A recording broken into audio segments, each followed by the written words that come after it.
नमस्कार, मैं डॉक्टर बिंदु हसीन, सह आचार्य इतिहास विभाग, डूंगर महाविद्यालय बीकानेर। आज मैं बीए फर्स्ट ईयर के स्टूडेंट को पेपर फर्स्ट के राजपूतों की पराजय के कारणों पर अनेक इतिहासकारों ने अपने क्या क्या मत दिए हैं, इस पर अपना व्याख्यान दूंगी।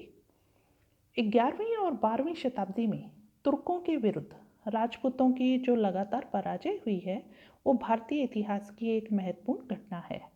शौर्य, साहस, वीरता, संघर्ष, हम इन सभी की प्रतिमूर्ति भारतीय राजपूतों को मानते हैं। और यही राजपूत जाति अपनी ही भूमि पर पराजित होगी तो बड़ी आश्चर्यजनक बात है, किंतु यह सब वास्तविक रूप में हुआ तो है ही। और भारतीय स्वतंत्रता का जो सूर्य था वो कई शताब्दियों के लिए परतंत्रता के बादलों से ढक गया। वस्तुतः तुर्कों की विजय, राजपूतों की पराजय भारतीय इतिहास की युग प्रवर्तक ऐतिहासिक घटना है। इसी के साथ भारतीय इतिहास के प्राचीन काल का समापन और मध्यकाल का प्रारंभ होता है। अब यह प्रश्न उठता है कि वे कौन से कारण थे जिनके कारण तुर्क आक्रांता युद्धप्रिय और शक्तिशाली राजपूत जाति को परास्त कर भारत में अपनी सत्ता स्थापित करने में सफल हो गए। किंतु इस प्रश्न का उत्तर देना अत्यंत मुश्किल है, क्योंकि तत्कालीन इतिहासकारों ने इस विषय पर कोई भी प्रकाश नहीं डाला है। हसन निज़ामी और मिनहाज उस सिराज ने मुस्लिम विजय को देवी कृपा बताकर इस प्रश्न को अनुत्तरित छोड़ दिया, तो फ़क्रे मुदब्बिर ने तुर्कों की जो तुर्की अश्व जो हैं, तुर्की जो घोड़े हैं, उनकी गतिशीलता और भारतीय सामंती सैनिक व्यवस्था को इस विजय का कारण बतलाया है, किंतु ये कारण तो अपर्याप्त हैं।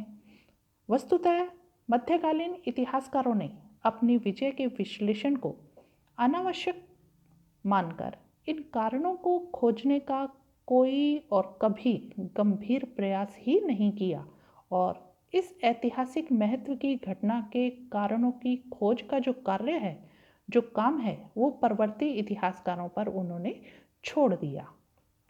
आधुनिक इतिहासकारों ने राजपूतों की पराजय, मुसलमानों की विजय और तुर्क सत्ता की स्थापना के कारणों का वृहद विश्लेषण कर इस संबंध में अपने अपने अनेक तर्क और अनेक मत प्रस्तुत किए हैं, किंतु प्रत्येक व्यक्ति को अपनी अपनी बुद्धि, अपना अपना उनका अध्ययन होता है, अपना अपना उनका विवेक होता है। अतः स्वभावतः हिंदुओं की हार जो हुई है, उसके जो कारण हैं, उनके संबंध में इतिहासकारों में मतभेद रहे हैं।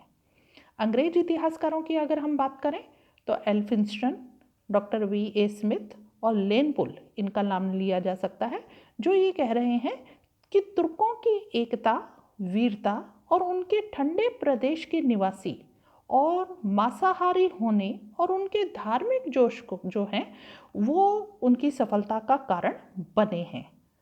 जदुनाथ सरकार की बात करें तो वो कहते हैं कि तुर्कों की सामाजिक एकता है, अल्लाह में असीम विश्वास है उनका, और मद्यपान से बचे रहने की उनकी सफलता का मुख्य कारण बन गया।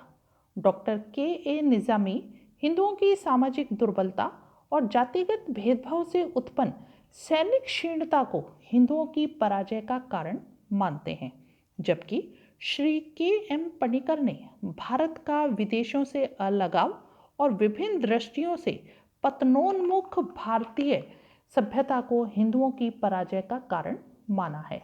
Doctor K.S. लाल की दृष्टि में राजनीतिक एकता का अभाव, सामाजिक अराजकता, विभिन्न मतांतर, गुप्तचर व्यवस्था के अभाव और हिंदुओं की सामरिक दुर्बलता भारतीयों की पराजय का कारण बन गए।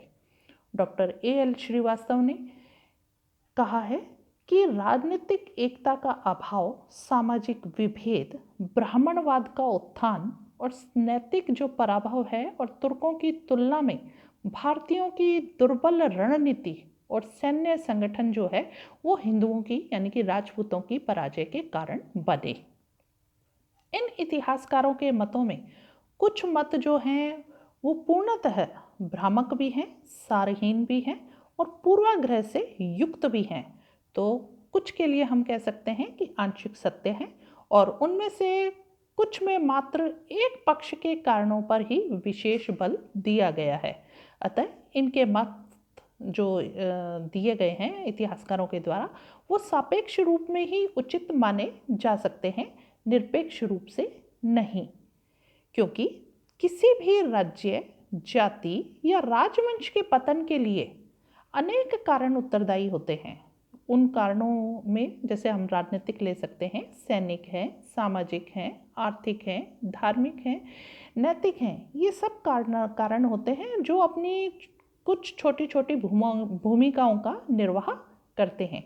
तो अगले व्याख्यान में मेरा व्याख्यान होगा राजपूतों की पराजय के कारणों में राजनीतिक कारणों ने अपनी क्या अहम भूमिका को निभाया।